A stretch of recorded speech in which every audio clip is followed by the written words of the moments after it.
Quando as pessoas vão à igreja aí, com frequência, elas vão falar de vitória, de triunfo. Hoje é o dia da sua vitória, que os bancos que se cuidem. Hoje é o dia do mortal carpado, do arrepio na espinha dorsal e do ir para trás, e por aí vai. Mas no final, na segunda-feira, após o efeito do culto, como é que tá, irmão? Nossa, estou na luta. O diabo não me deixa em paz, ele está furioso. Mas quando é que ele esteve alegre? Quando é que ele esteve feliz? Nós compreendemos que existe uma linha tênue entre a fé e o emocionalismo. É necessário discernir. Senão você vai viver num estado emocional e achar que é fé. De repente, seus sentimentos de contrariar, você se frustra com facilidade. E aí entra a questão: qual é o efeito da salvação para você? Qual foi o texto que você leu na semana passada, de Lucas, onde os discípulos voltaram todos alegres, comemorando: Senhor, pelo teu nome, até os demônios se nos submetem. Jesus diz para ele: alegrai-vos, não porque os espíritos os submetem. Alegrai-vos antes, porque o vosso nome está escrito no céu. Ou seja, não se alegre porque você expulsa demônios, você opera sinais, prodígios, maravilhas, não é porque também não é você quem faz, sou eu através de você. Alegre-se porque o seu nome está escrito lá. Se você morrer hoje, você sabe para onde você vai. Mas se você não tem alegria na sua salvação, você tem medo da morte, você tem medo daquilo que te afasta dos seus desejos, interesses e ambições. E isso pode afastar você de mim, da salvação, do seu propósito. Então, por isso que é importantíssimo esse cuidado com o lugar onde pisamos, com o que ouvimos, com o que sentimos, com o que testificamos. Se não é gerado no Espírito, não provém do Pai. A queda de Adão foi o apogeu da história do ser humano, assim como do universo e da eternidade. Pode notar esse. Assim como do universo e da eternidade. Veja bem, assim como por só um homem entrou o pecado no mundo, e pelo pecado a morte, assim também a morte passou a todos os homens. O que nós herdamos de Adão? Então, o pecado da nossa natureza, ela descende da mesma natureza de Adão. Mas os nossos pecados não são os mesmos pecados de Adão. Qual foi o pecado que Adão cometeu? Desobediência. Nós nascemos e somos instruídos a desobedecer. Porque o pecado só toma legalidade onde há regra, onde há lei. Onde não há lei, não há pecado imputado. Deu para entender? Então repete. Onde não há lei, não há pecado imputado. Porque o pecado é a transgressão da lei. O que significa a palavra pecado? A palavra pecado significa transgressão da lei de Deus, ou transgressão do mandamento. Hoje eles têm a tradução, errar o alvo e por aí vai. Mas a palavra pecado significa transgressão da lei divina. O pecado foi originado contra quem? Contra Deus. Por isso que, numa certa passagem bíblica, Jesus disse para uma pessoa: estão perdoados os seus pecados. E houve um religioso que disse: quem pode perdoar pecados senão Deus? O ser humano, ele pode perdoar pecado? Não. O que ele perdoa?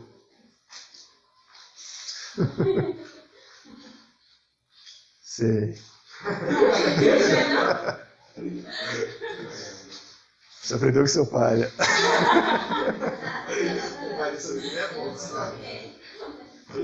Suspeitei desde o princípio.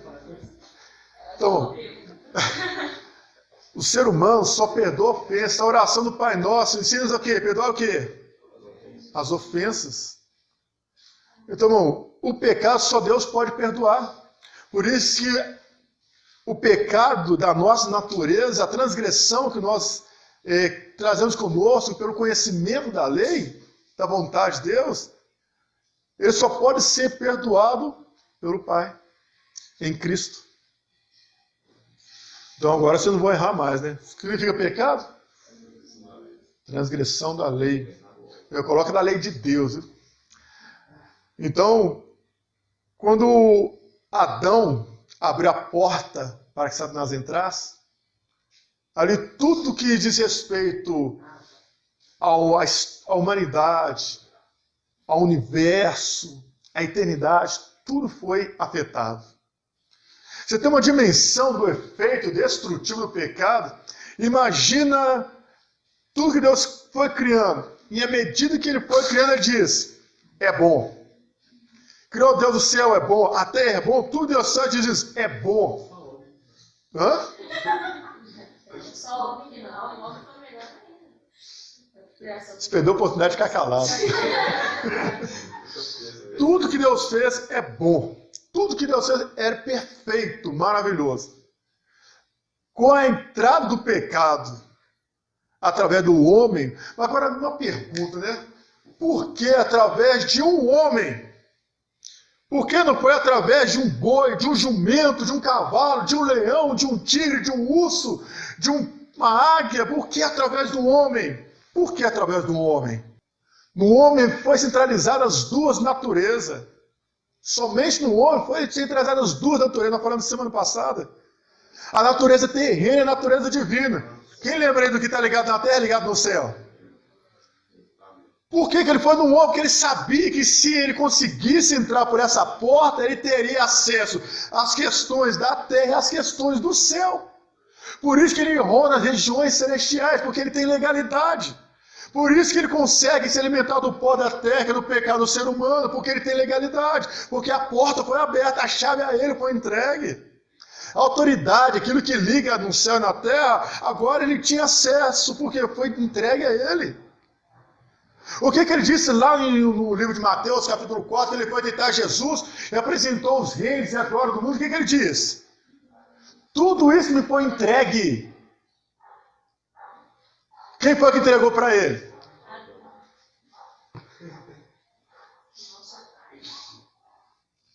Você não tem ideia. Nós não conseguimos dimensionar o poderio que há em nós. Num sim ou num não que você pronuncia. Porque em nós está o elo de Deus entre o homem e ele, entre ele e o homem. Porque que em Cristo estava o caráter de profeta e de sacerdote. Somente uma pessoa teve esses dois adjetivos inseridos na sua vida. Quem foi? Não estou falando de Jesus, não. Jesus era Deus. Somente um homem exerceu as duas funções, profeta e sacerdote. Ele era juiz também, mas ele exerceu... Samuel. Somente Samuel exerceu as duas funções, um tipo de Cristo. Porque um era o sacerdote era mediador entre o homem e Deus. Ele tirava do homem e apresentava o sacrifício a Deus. O profeta era o mediador entre Deus e o homem, porque ele recebia de Deus e passava para o homem. Somente Samuel teve a capacidade de tirar do homem, levar para Deus, e de Deus trazer para o homem. E somente Cristo, como mediador de uma nova aliança, foi capaz de fazer isso com um superior sacrifício. Então somente ele foi o elo de ligação entre o homem e Deus. Somente ele foi capaz de vir como sacerdote, oferecer o sacrifício do homem a Deus, que foi o seu sacrifício, e novamente trazer a revelação de Deus para o homem, através do Evangelho. E assim poder uni-los em Deus, por intermédio dele mesmo. Por isso, bendito seja esse nome. Amém. E essa porta que foi aberta. E Jesus volta e diz: todo o poder me foi dado no céu e na terra. Porque ele agora tem a chave da morte e do inferno. Ele tem o poder sobre a morte e sobre o inferno. Porque o segundo Adão é superior ao primeiro Adão. E a glória da segunda casa foi maior do que a da primeira. Aleluia. João 3,17. Resgatar um homem, foi o ápice da obra do Criador por meio de seu Filho Jesus Cristo. Pode anotar aí. Então, esse texto de João 3,17, ele narra o seguinte. Se Jesus, ele diz que não veio para condenar, parece que Deus deixou essa condição aí para nós, né? Nosso juízo é a nossa manifestação de condenação. Nós desaprovamos aquilo que entendemos que é errado. E aceitamos aquilo que compreendemos ser certo. Já no ponto de vista de Deus, como é que você julga o que é certo, como é que você julga o que é errado? Não, mas você tem essa capacidade. Você faz isso. Você faz isso. Você interpreta ser certo, mas se não for, então você está errado. Então por isso que a coisa que ele abriu mão de nós fazemos, que a nós não nos pertence. E nosso juízo não é verdadeiro. Naquilo que nós julgamos ser errado, ele falar, está errado, ou está amarrado, ou está repreendido, melhor levar no altar. Porque ali, deixa que ele faz a parte dele. Ele não veio para condenar. O problema é que nós é que estamos atrapalhando a salvação. E quando é que nós deixamos de ser luz, nos tornamos trevas? Quando não anunciamos o Evangelho. Porque se o Evangelho é suficiente para salvar o homem, então não tem por que ficar enfeitando, criando alguma coisa em cima disso. Ele enviou o seu Filho para que não condenasse o mundo, mas para que o mundo fosse salvo por ele. O objetivo dele é pegar o estrupador, o adúltero, o fornicário, o prostituto, o assassino, o mentiroso, o ludibriador, o corrupto, toda essa classe que nós condenamos e julgamos como imerecedores de misericórdia, e levamos até ele. E quando nós levamos até ele, nós temos ele nosso senso de justiça, porque é de Deus algo que opera em nós, mas não sabemos julgar. Ficamos insatisfeitos e decidimos em nós mesmos, tem que pagar, tem que morrer. Mas qual é o critério de justiça? Que diferença faz entre a pessoa que rouba milhões e que rouba 10 centavos? É roubo. Não há pecado grande e pecado pequeno. Pecado é pecado e ambos, grande ou pequeno, vai levar para o mesmo lugar. A diferença é como nós nos posicionamos diante disso. Nós temos um manual perfeito para levar as pessoas ao arrependimento, mas preferimos deixar na condição que está, condenando elas, negligenciando o anúncio do Evangelho. Você não ajuda ninguém se você não pregar o Evangelho. Você não é auxiliar a ninguém se você não leva boa palavra. Não se trata do que você sabe, mas do que você tem. Não se sabe da maneira como você faz, mas por que está fazendo. Qual é o motivo, o incentivo, a motivação, a vontade com que aquilo está sendo feito? Se não for em Deus, por Deus e para Deus, é obra de feno, palha e madeira, vai queimar.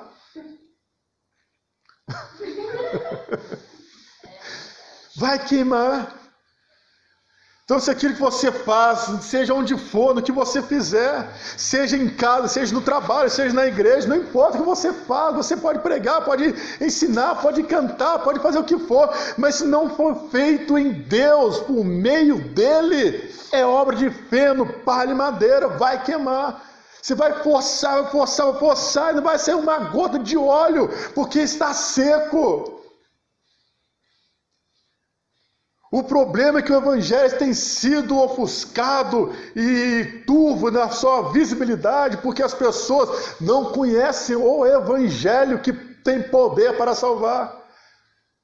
E nós condenamos pessoas todos os dias quando nos calamos na pregação do Evangelho. A pregação do Evangelho é interessante compreender que ela não compreende apenas palavras, ela compreende atitudes. Atitude simples, Pode parecer nada, mas para quem assistiu o filme indicado, Caminho para a Eternidade, vê que em gestos simples, quando você estende a mão para alguém, quando você empresta seus ouvidos para alguém, quando você empresta seus ombros para alguém, quando você acolhe alguém, quando você demonstra zelo por alguém, nisso o Evangelho é pregado. Jesus anunciou o Evangelho muitas vezes no simples gesto de acolher. O homem de Gadara, o coxo de Betesda, o paralítico de Cafarnaum. Pessoas que simplesmente, por estarem ali, estão perdoados os seus pecados. Toma o seu leito, vai para a sua casa. Não fez muita coisa, não ficou pregando, você tem que aceitar, você tem que aceitar, você tem que aceitar, você tem que vir, você tem que fazer. Ele anunciou, faça parte, apenas anuncie o Evangelho e deixe Deus fazer o resto. Amém, aleluia, glória a Deus. A mensagem da salvação. Agora pode colocar outro título. Agora outro título. Esse aqui nós vamos encerrar. Depois nós vamos entrar na parte das dúvidas, esclarecimento, as perguntas.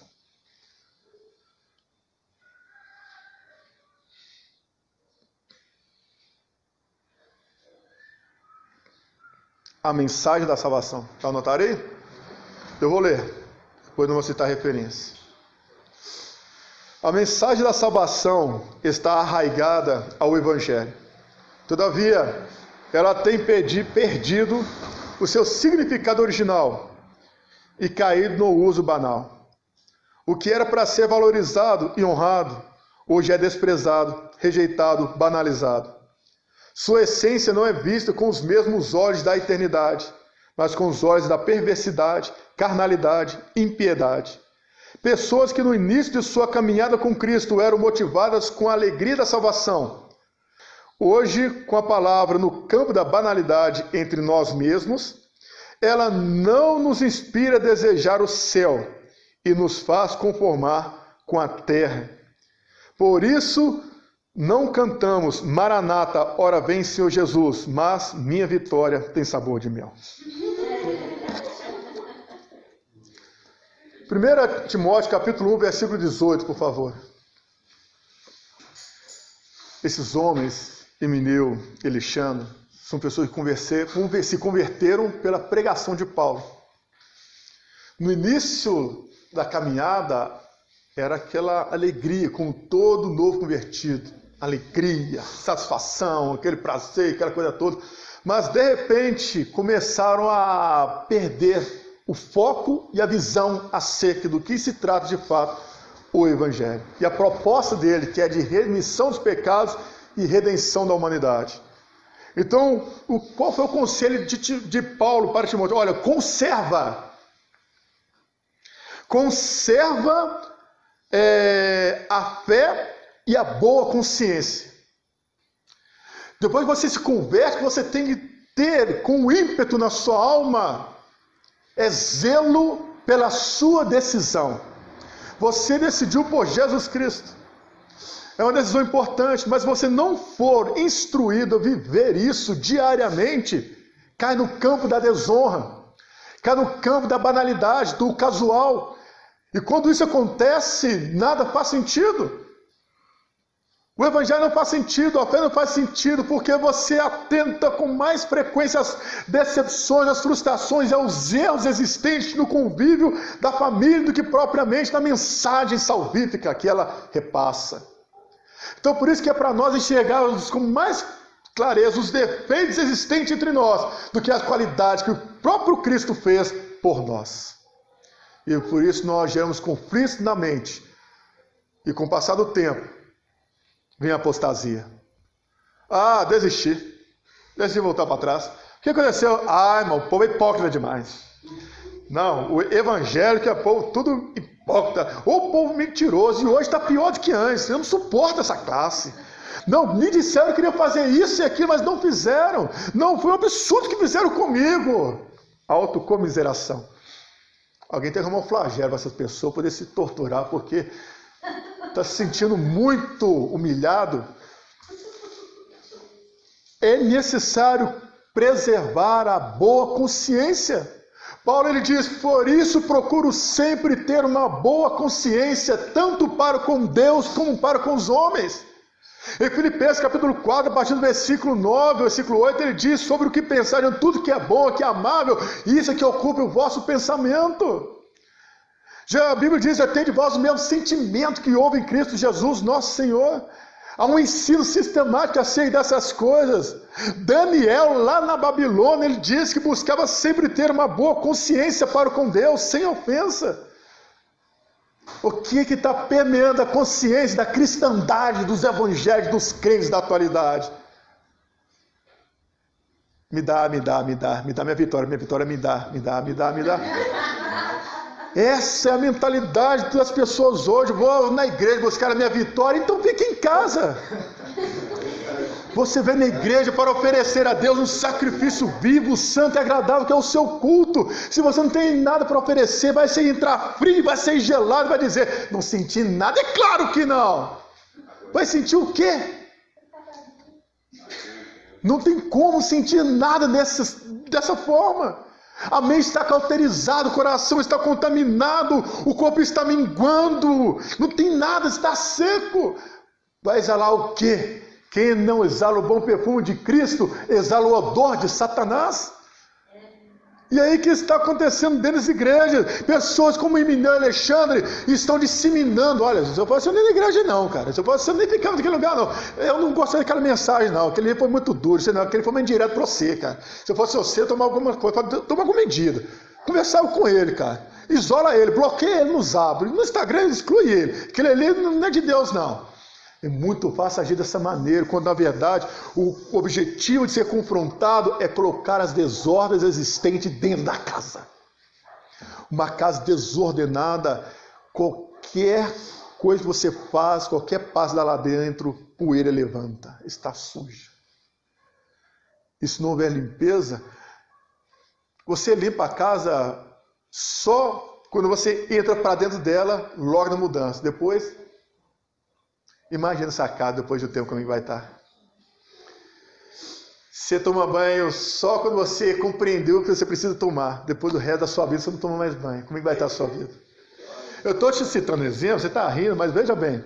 Estou citando exemplos porque assim também a palavra ouvir. A fé vem pelo ouvir pela pregação, a pregação da palavra. Se você para de ouvir a palavra, você acha que vai conviver o resto da sua vida com o primeiro sermão que te levou à conversão? Claro que não! Como é que você vai crescer na verdade do evangelho se você não lê as escrituras, não conhece nada acerca de Cristo? Quando a Bíblia diz, conhecereis a verdade vos libertará, como é que você compreende esse conhecimento? Aí você pega esse texto, conhecereis a verdade vos libertará, de João 8,32, e leva lá para Gênesis, capítulo 2. Então Adão conheceu a Eva, e desse conhecimento gerou a Caim. Quando a Bíblia diz que um homem entra uma mulher, fala de um relacionamento íntimo. Quando você conhece a Deus, você entra em Cristo no relacionamento íntimo, e o fruto é gerado dentro de você. Esse é o fruto do Espírito Santo. Como você vai testemunhar que você conhece a Cristo, você não o conhece, você não se entra a Ele, pela palavra, pela Escritura, não tem zelo com aquilo que te foi repassado. Por isso existe esta necessidade de nós compreendermos que Emineu e Alexandre é uma figura de uma igreja apostada cuja mente está cauterizada e o evangelho não lhe importa. Contanto que minha vontade seja feita e a sua não, o resto não me importa. Senhor, vai a ti o meu reino, seja feita em ti a minha vontade, assim no céu como aqui na terra. O meu pão te passo todo dia. Estou invertendo a oração. E aí nós vemos esse monte se essa extensão de pessoas que não sabem nada, não tem nada de Cristo para passar adiante. Porque não conhecem.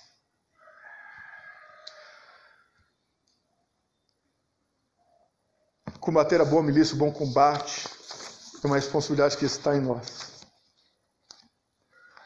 E é muito importante você compreender isso hoje. Porque eu posso ter alívio de saber para quem estou passando o bastão e a maneira como estou passando ele adiante. Mas como é que você vai passar esse bastão para frente? Como é que você vai levar isso adiante? Não se trata do que eu sei, do que você sabe, mas se trata do que nós temos. E o que temos nos norteará. A unção do Espírito Santo, a presença do Filho, a confirmação da identidade paterna, de que Ele é Pai e nós somos seus filhos. A igreja moderna canta louvores antropocêntricos, prega mensagens antropocêntricas, estudos antropocêntricos e outros mais, enquanto que tantos louvores como as mensagens têm que ser de cunho cristocêntrico. Cristo tem que ser o centro. Se ele deixar de ser o centro, a mensagem não é salvífica e ela não irá cumprir o seu propósito. Prega o evangelho, ou deixa. Honre ou abandone. Tem que haver um ponto de equilíbrio. Coloque-se de pé, por favor.